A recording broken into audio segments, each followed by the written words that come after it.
السلام عليكم ورحمة الله وبركاته. waxaan ummadda Soomaaliyeed ku wacyigelinayaa inay ka taxadaraan cudurkan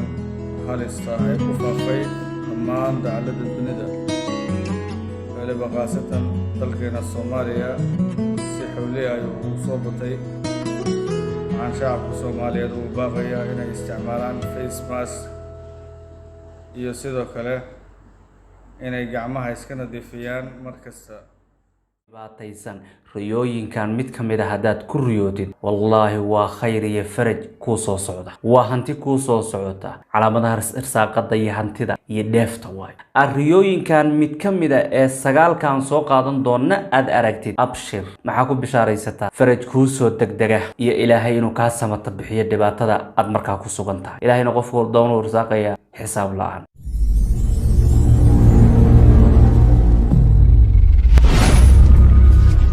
السلام عليكم ورحمة الله وبركاته. ولا بركيسنا وكسر دوادا مغالك كن قف كستا أو قوستيو أو قوس كدو وصنقو الباب ذا فرج بإذن الله. وحا معقولة قفك إنسان كمركا إسكاقد بي مادان لباتوين بدن إردن أوايو إنو قوس كدوادو أما أبا قوستبا، لكن waxaan rabnaa qoostaas inaynu ka jarno biidin illah. qof kasto culays haysto, qof kasto dhibaataysan, riyooyinkan mid ka mid ah hadaad ku riyootid wallahi waa khayr iyo faraj ku soo socda, waa hanti ku soo socota, waa irsaaqad ku soo socota, waa khayr dhamaantii oo jidka kugu soo jira oo aad noqonaysid qof tanaada biidin illah. marka hadii aad wax muruga ah, wax culaysa, wax un aad dareemaysid, riyooyinkan mid ka mid ah ee sagaalkan soo qaadan doona aad aragtid, abshir bishaarayso. maxaa ku bishaaraysataa faraj kuu soo degdega iyo ilaahay inuu kaa samata bixiyo dhibaatada aad markaa ku sugan tahay. calaamada koobaad waxa weeye inuu qofku ku riyoodo cinabka geedka loo yaqaano wa fil ardi qidacun mutajawiraat. ilaahay wuxuu ka warramayaa dhulkan inuu noo dhigay cinabka geedka loo yaqaano oo beerihiisa kala duwan. u fiirsada, cinabku waxa weeye mar walba hadaad ku riyood ama lagu hadiyeynayo ama aad soo gadanaysid ama meel aad ka helaysid ama aad aragto adoo cunaya, cinab nooc kasta uu yahay si kasta aad ugu riyootid waa abshir iyo khayr, waa mid ka turjumaya calaamad khayr iyo mid faraj iyo barako ziyaada ah. allahu akbar. mar haddaad dhibaataysan tahay, mar xitaa haddaad dhibaataysan oo farxad ku sugan tahay, cinab ku riyootid, abshir khayr tiro badan iyo qaniimo kayd aad heli doontid insha allahu tacaala. riyada labaad waxa weeye beerka soomina arag beerka cunada xayawaanka subaxaad ku quraacatid, beerka nooc kastuu yahayba, si kastuu uu kuu soo galaba, beer haddaad ku riyootid waa calaamad faraj iyo deeq iyo irsaaqad iyo khayr. maxaa yeelay beerku waxa weeye cuntada ugu horeysa ee ahlu jannuhu ay cunaan ee lagu sooriyeeyo. marka waa irsaaqad iyo khayr haddii beer aad ku riyootid. allahu akbar. calaamada saddexaad ama riyada saddexaad waxa weeye inaad ku riyootid xoolo aad helayade, lacag aad tirsanayade, hanti kale aad helayade. waxaasoo dhan waa irsaaqad iyo khayr. lacag doolar iyo dahab saa u kala tirinay baad ku riyood, markaas soo toos noocaas aragtay qol sakaraada oo mugdiyo shiir badan iska wareedid. subxaanaka yaa rabbi. ogow waa abshir iyo khayr, saara u tiri doontaaya adigu haquusan ee sabir. riyada afraad waxa weeye badda degan. baddu markay degan tahay oo caadi tahay, jawgeeduna ladan yahay, doomuhu iyo maraakiibtuna saa isu dhaafayaan, aad noocaas iyo qaabkaa ku riyootay, abshir bishaarayso, faraj iyo deeq iyo khayr ku bishaarayso. muuqaallo hore waxaan kusoo qaadano riyooyinka qaar aan uga warramaynay baddu hadday kacsan tahay, hirar badan soo tuurayso, ay ku qaado aad ka badbaadid ama ay ku liqdo waa soo qaadan. laakiin tan waa khilaafsan tahay markuu baddu degan tahay oo wax xir ah iyo wax dabayl ah iyo wax duufaan ah aysan lahayn markaad ku riyootid badda. marka badda degan oo doomaha iyo maraakiibtu saa u dhex mushaaxayaan haddaad ku riyootid, ayaduna waa faraj iyo khayr, irsaaqad baa halkaasi kaaga soo baxaysa. calaamada ama riyada shanaadi waxa weeye mooska oo aad ku riyootid waa khayr iyo barako. موسك وحكم ذي هاي قدارتا الدنيا دنا لقى هلو جنة دنا لقى هلو وضلح ممدود با إلهي وموسك بسلادي معان وحكم ذي هاي إرساقوين وحيالها توسا على مدها توسا مركا لقول يدو موسك إرساقات يا خير يا هانتي يا غني نبو يا هوتنتي نبو الله أكبر موسك نوع كسا لقول ريوتي يسيكو سوكوسو قلب هاي سويدين موس وكو ريوتي الحمد لله ده إلهي باكو قرقاري علامة اللحاد أمر رياض اللحاد وحويه إنو قفكو كو ريوضو عنتو إنو عنو درقي وحاتا خلافسان قاجدا waxay de ka turjumaysaa inaad baahan tahay Soomaa xaaja ay ku hayso waxa aad heshid inaad biyo cabtid inaad cunto cuntid dheregtu laakiin waa khilaafsan tahay Soomaa hadaa dheregtid oo cunto aad cuntay ka dheregtay xeero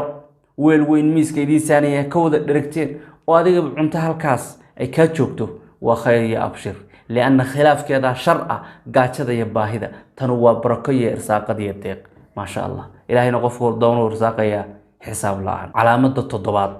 أمر يدا تضباط وحويه إنه قفك كريوده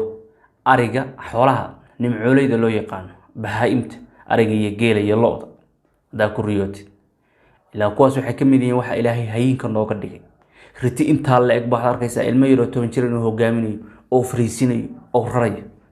ووح إلهي كو تلي إلهي بق هين كاقدك إلهي بق سنك كاقطري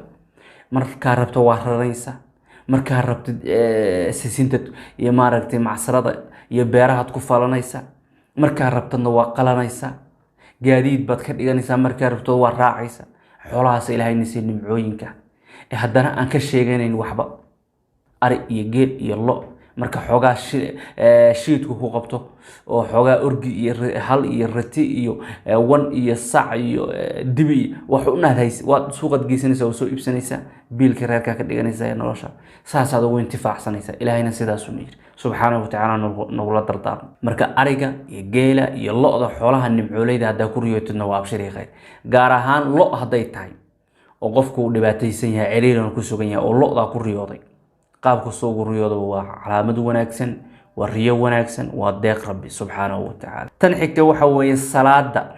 ina salaad ku riyootay iyo wax kasto salaad tusay masaajid waa la mid ku riyootay aadaan waa la mid ku riyootay waa la mid kacbada waa la mid aqinka waa la mid sijaayada lagu tukado ama salliga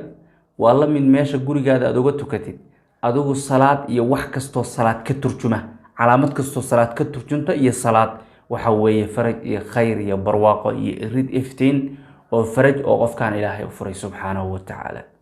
calaamada xigta waa cajiinka iyo rootiga ama wax kasto bur laga sameeyo hadaa ku riyootid abshir adiga gabadhii waxa ku riyoota iyadoo bur qasaysa ama iyadoo rooti gadanaysa ama cajiin ay qasayso idima sheegay macaanida arinta ku tilmaamayso waa abshir iyo khayr maxaa yeelay cajiin xagee ka yimaada shaygan laga leeyahay cajiinku waa maxay rootigan maxaa laga sameeyay cajiin maxaa la iska keenay hada waa daqiiqdii iyo biyo la isku daray Soomaa biyo kama marna biyuhuna waa nolol irsaaqad way marka jacalna min al-maa'i kull shay'in hayy waa nolol waay marka cajiinka iyo wax kasto ka turjumaya waa la mid waa abshir iyo khayr waa faraj iyo deeq rabbi iyo irsaaqad calaamadahaas oo cajiinka iyo wax kasto bur ka turjumaya inuu tilmaanay salaada aynu tilmaanay wax kasto ka turjumaya dheregta iyo baahibaxa aynu tilmaanay sidaas aad ku baahibaxday xoolaha aad ku riyootay ari iyo geel iyo lo mooska aad ku riyootay lacagta aad ku riyootay badda aad ku riyootay beerka aad ku riyootay cinabka aad ku riyootay waxa soo dhan khayr iyo faraj bay ka turjumayaan abshir oo hadaad ku riyooteen calaamadaha irsaaqada iyo hantida iyo dheefta waay Ilaahay haydan xafido dhamaantiin meel kasta aad ku sugantiin rabbigayna waxaan ka rajeynayaa oo idin kaga tuugaya dhamaantiin in Ilaahay idin siiyo deeqda aad doonaysaa Ilaahay qof walba uu siiyo meesha uu wax ka tabanayo Ilaahay ka baahi tiro qof walba meeshu ka sheeganay Ilaahay uu ka buuxiyo subhanahu wa ta'ala una gargaaro aad baa u mahadsantihiin. allah idin xafido. zaman waxaanu ku jirnaa ciriiriyaal badan ay jiraan, murugooyin badan ay jiraan, marka riyooyinku waa badanayaan, laakiin calaamadahan waxay ka turjumayaan farxad iyo deeq iyo ciriirigii inaad ka baxaysid. la wadaag walaalaha kale, laygta ha ka iloobin muuqaalka kan si walaalo badan ay ugu farxaan. ilaahay ha kaa farxiye. horay u socda ileelkiin. jazaakum allahu khayra.